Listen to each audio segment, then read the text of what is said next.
मैं नितेश भारद्वाज आपका स्वागत करता हूं टीचर्स लाइव नामक चैनल पर।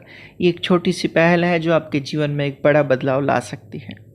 आज हम जैसे कि देख रहे होंगे the state of food security and nutrition in the world, एक ऐसी रिपोर्ट आई है जो इसके बारे में चर्चा करती है।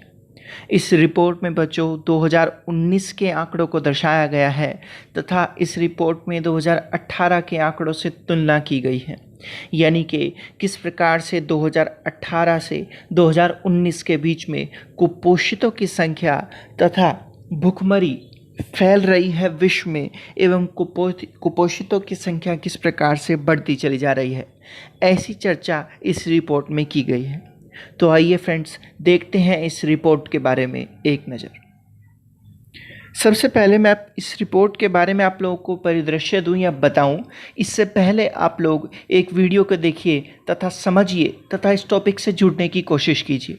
इस रिपोर्ट को जब आप सुन रहे होंगे तो ध्यान से सुनिएगा तथा इसमें जो लिखा हुआ है उसको ध्यान से पढ़िएगा। तो बच्चों, आपके सामने ये रही ये video. We are facing a global fight to address one of the biggest challenges of our time. 5 years after committing to eradicate hunger, we are not on track to reach our goals by 2030. Chronic hunger is up by 10 million people in 1 year and up by nearly 60 million in 5 years. Almost 690 million people went hungry in 2019, with numbers highest in Asia and rising fastest in Africa. If these trends continue, more than 840 million people will be hungry by 2030, with Africa overtaking Asia as the region affected most. The COVID-19 pandemic could add over 100 million people to this distressing toll. Overcoming hunger is just one part of the problem. 2 billion people do not have regular access to safe, nutritious and sufficient food. In 2019, 144 million children under the age of 5 were stunted, while 47 million were affected by wasting. We are not on track to meet our 2030 targets for child stunting, low birth weight, and exclusive breastfeeding. Countries are also facing the growing burden of obesity linked to poor quality diets, with 676 million of adults obese. Around the world, many people are suffering from hunger, food insecurity, and malnutrition because they cannot afford healthy diets. Even the cheapest healthy diets are out of reach for more than 3 billion people in the world. In sub-Saharan Africa and southern Asia, around 57% of the population cannot afford nutritious food. Our current dietary patterns are also taking a heavy toll in terms of health costs and the environment. By 2030, diet-related health costs linked to mortality and non-communicable diseases could be more than $1.3 trillion a year, while diet-related costs of greenhouse gas emissions could be more than $1.7 trillion a year. As the world fights COVID-19, we cannot allow the pandemic to stop the global fight on hunger and malnutrition. To achieve a world free from hunger and malnutrition by 2030, countries must transform food systems and increase the affordability of healthy diets. Shifting to healthy diets could reduce direct and indirect health costs by up to 97%, while reducing the social costs of greenhouse gas emissions by up to 74%. We must ensure the cost of nutritious foods comes down. If the whole world shifts towards a healthy diet, we have a real chance at ending hunger and malnutrition, once and for all. We must act now to build back better and make a difference in lives and communities everywhere.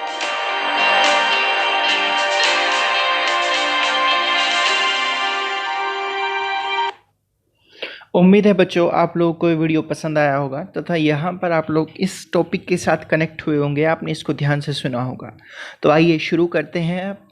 इस report के बारे में हम चर्चा करने वाले हैं। जो यहाँ पर इस वीडियो में दिखाया गया है आपको थोड़ा सा वैसा ही मिलता जुलता है, इसमें थोड़ा ज़्यादा आपको कनेक्ट करने के लिए दिखाया गया था।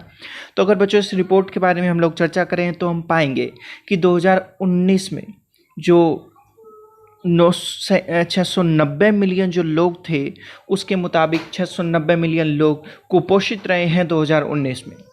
तथा 2018 की अगर बात की जाए तो 2018 में बच्चों 680 मिलियन जो लोग थे वे कुपोषित रहे हैं। अर्थात 2018 में 680 मिलियन, 2019 में 690 मिलियन लोग कुपोषित रहे हैं। इसका अर्थ यह हुआ कि एक साल में टोटल यहाँ पर 10 मिलियन लोग ज़्यादा कुपोषित हुए हैं। 10 मिलियन कुपोषितों का आंकड़ा वृद्धि कर गया है, बढ़ गया। इस रिपोर्ट के अनुसार अगर मैं बात करूँ तो एशिया एक ऐसा कॉन्टिनेंट है जहां पर सबसे ज़्यादा लोग कुपोषितों की संख्या सबसे ज़्यादा पाई गई है तथा भूखमरी यहां पर तेजी से फैल रही है। परंतु अगर इसी रिपोर्ट के बारे में चिंताजनक आंकड़े को देखा जाए तो अफ्रीका कॉन्टिनेंट एक ऐसा कॉन्टिनेंट है जहां पर भूखमरी के साथ साथ जो कुपोषित है यानी कि अंडर न्यूट्रिशन जो बच्चे हैं वे सबसे तेजी से बढ़ रहे हैं। अर्थात बच्चों यहाँ पर आपके लिए क्वेश्चन यह बन सकता है कि इस रिपोर्ट के अनुसार सबसे ज़्यादा तेज़ी से बढ़ने वाला, भूखमरी के आंकड़ों में सबसे ज़्यादा तेज़ी से बढ़ने वाला कॉन्टिनेंट कौन सा है, तो आप लोगों का आंसर बन जाएगा अफ्रीका। तथा अगर आपसे यह पूछ लिया जाए कि सबसे ज़्यादा भूखमरी कहाँ पर पाई गई है इस रिपोर्ट के अनुसार, तो सबसे ज़्यादा भूखमरी एशिया में पाई गई है इस रिपोर्ट के अनुसार। तो ये आंकड़े भी चिंताजनक कर देने वाले हैं। 690 मिलियन लोग 2019 में कुपोषित रहे हैं, उनके अंदर न्यूट्रिशन सही से नहीं पहुंच पाया है। कुपोषित बच्चे या पुरुष या फिर मादा होती हैं बच्चों जिनके अंदर न्यूट्रिशन सही से नहीं पहुंच पाता है। उनको कुछ एक हेल्दी डाइट की आवश्यकता होती है, परंतु वो हेल्दी डाइट उनको नहीं मिल पाती है। इसके बहुत सारे कारण हो सकते हैं। इसके कारण हमारे गलत खान पान की आदत भी हो सकती है तथा इसके कारण हमारा गरीबी भी हो सकती है। इसके दो प्रमुख कारण हो सकते हैं, गरीबी तथा हमारा गलत खान पान की आदतें। कुछ चीज़ें हम ऐसी भी खाते हैं जो खाने में तो हमें स्वाद लगती हैं परंतु उनके अंदर न्यूट्रिशन सही प्रकार से नहीं हो पाता है, जिसके कारण हम कुपोषित हो जाते हैं। तथा कुछ फैमिलीज़ ऐसी हैं जो गरीबी रेखा से बेहद नीचे चली जाती हैं, जिनके पास एक टाइम का खाना मुहैया नहीं हो पाता, जिसके कारण वे बच्चे जिनको खाना मुहैया नहीं हो पाता है उन बच्चों को भी कुपोषण अपना शिकार बना लेता है। तो आइए चलिए आगे हम चर्चा करते हैं इस रिपोर्ट के बारे में। अगर बच्चों देखा जाए तो यहाँ पर कोविड-19 के बारे में बात की गई है तथा इस कोविड-19 के कारण बताया गया है कि 2020 में 130 मिलियन जो लोग हैं वो एक्यूट हंगरनेस का शिकार बन जाएंगे, अर्थात क्रोनिक हंगरनेस का शिकार बन जाएंगे। क्रोनिक हंगरनेस वो हंगरनेस होता है जिसमें किसी व्यक्ति या बच्चे को सही प्रकार से पोषण नहीं मिल पाता है। यहाँ पर उसको एक बैलेंस डाइट की आवश्यकता होती है। अगर उसको बैलेंस डाइट ना मिले तो बच्चा क्रोनिक हंगरनेस में चला जाता है या उस बीमारी का शिकार हो जाता है। तथा इसमें बताया गया है कि कोविड-19 जो पेंडेमिक आया है, इस पेंडेमिक के कारण व्यक्तियों की प्रति व्यक्ति आय कम हो गई है, जिसके कारण 130 मिलियन लोग 2020 तक एक्यूट हंगरनेस का शिकार हो जाएंगे तथा भूखमरी एवं कुपोषण का शिकार हो जाएंगे। अगर इसी रिपोर्ट के बारे में बात की जाए तो भारत में भी दर्शाया गया है। इसमें कहा गया है कि भारत ने जो SDG गोल बनाए थे उसमें जो दूसरा गोल है SDG सेकंड, उसमें बच्चों SDG सेकंड में जीरो हंगरनेस का गोल था हमारा, तथा इसमें भारत में 2030 तक पाने का लक्ष्य प्राप्त किया था। अर्थात भारत को 2030 तक इस SDG गोल्स को प्राप्त करना है। लेकिन इस रिपोर्ट में दर्शाया गया है कि कोविड-19 आने के बाद इसकी रफ्तार बहुत धीमी है तथा 2030 तक शायद भारत अपने SDG सेकंड को गोल को न प्राप्त कर सके। साथ ही साथ में इस रिपोर्ट में कहा गया है कि जो 3 मिलियन लोग हैं उन्हें पौष्टिक आहार से वे अभी भी वंचित हैं। यानी कि जो 3 मिलियन लोग हैं उन्हें बैलेंस डाइट अभी भी नहीं मिल पाती है, या तो उनके अंदर बैलेंस डाइट नामक शिक्षा का अभाव है या फिर उनकी आर्थिक तंगी के कारण उनको बैलेंस डाइट नहीं मिल पाती है। इस रिपोर्ट में इन सब बातों की चर्चा की गई है। बच्चों यह रिपोर्ट जो बनाई गई है, यह रिपोर्ट 3 फंड के द्वारा बनाई गई है। पहला international fund for agriculture development के द्वारा, दूसरा वर्ल्ड फूड प्रोग्राम के द्वारा। अब ये वर्ल्ड फूड प्रोग्राम कौन चलाता है आपका, तो यूनाइटेड नेशन चलाता है, इसलिए इसको पूरा लिखा जाएगा UN वर्ल्ड फूड प्रोग्राम। ठीक है। और साथ ही साथ में इसमें इंक्लूड है WHO, वर्ल्ड हेल्थ ऑर्गेनाइजेशन। इसका मतलब यह रिपोर्ट 3 सदस्यों द्वारा या 3 कमेटियों द्वारा तैयार की गई है। पहला, international fund for agriculture development, दूसरा UN वर्ल्ड फूड प्रोग्राम और तीसरा वर्ल्ड हेल्थ ऑर्गेनाइजेशन WHO। अगर बच्चों इसमें भारत की बात की जाए तो पिछले 1 दशक में यानी कि 10 साल में भारत में कुपोषितों की संख्या में वैसे कमी आई है और ये कमी 60 मिलियन की है। यानी कि भारत में जो कुपोषित बच्चे हैं उनकी संख्या में 60 मिलियन की कमी आई है।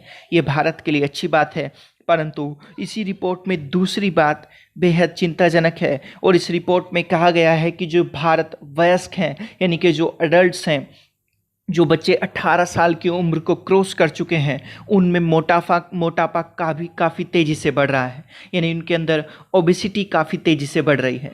ये बात एक चिंताजनक वाली बात है। ये ओबेसिटी बढ़ना गलत खान पान की आदतों के कारण यह ओबेसिटी बढ़ रही है।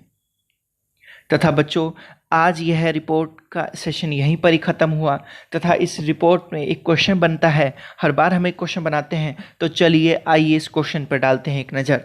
तो पहला स्टेटमेंट है बच्चों आप लोगों का, इस रिपोर्ट में SDG के जीरो हंगर गोल को 2030 तक पाने के लक्ष्य पर संदेह जताया गया है।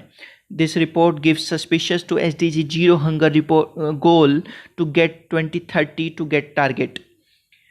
बी स्टेटमेंट है बच्चों आप लोगों का, SDG 4 का लक्ष्य जीरो हंगर है। यानी कि SDG जो गोल है उसमें जो 4th SDG गोल है उसका लक्ष्य जीरो हंगर है। तो आप लोग को इसमें से बताना है कौन सा ऑप्शन सही है, कौन सा स्टेटमेंट सही है। तो पहला ऑप्शन बच्चों आप लोगों का है ओनली A स्टेटमेंट सही है। सेकंड ऑप्शन है ओनली B स्टेटमेंट सही है। थर्ड ऑप्शन है A एंड B बोथ सही है, या चौथा नन ऑफ दीज, इनमें से कोई नहीं। तो जल्दी से आप इसका आंसर दीजिए, मैं आपका इंतजार कर रहा हूं आंसर का।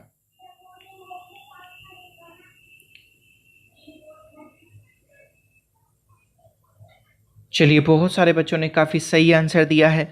तो बच्चों इस रिपोर्ट पे नज़र डालें, एक प्रारूप देखें इस रिपोर्ट का। तो 2030 तक इस रिपोर्ट में भारत के लिए SDG 2 में जीरो हंगर है, उस पर संदेह जताया गया है कि शायद भारत 2030 तक इसको अप्रोच ना कर सके, इसको प्राप्त ना कर सके। इसलिए पहला यहाँ पर स्टेटमेंट हमारा सही बनता है। SDG 4 में नहीं है बच्चों जीरो हंगर, SDG 2 में है, इसलिए सेकंड स्टेटमेंट गलत बनेगा। तो यहाँ पर फर्स्ट ऑप्शन इसका सही हो गया, only A is the right answer. तो आज के लिए बच्चों इतना ही। अगली क्लास में हम फिर से मिलेंगे अगले दिन करंट अफेयर की एक नई वीडियो के साथ। अगर आपको ये वीडियो पसंद आई हो तो लाइक कीजिए, अपने फ्रेंड्स के साथ शेयर कीजिए, तथा जो बच्चे हमारे चैनल पर नए हैं वो इसको सब्सक्राइब करें तथा बेल आइकन दबाएं, जिससे आप लोगों को नोटिफिकेशन प्राप्त हो सके। तो आज के लिए हम इतना ही रखेंगे। So thank you class and have a nice day.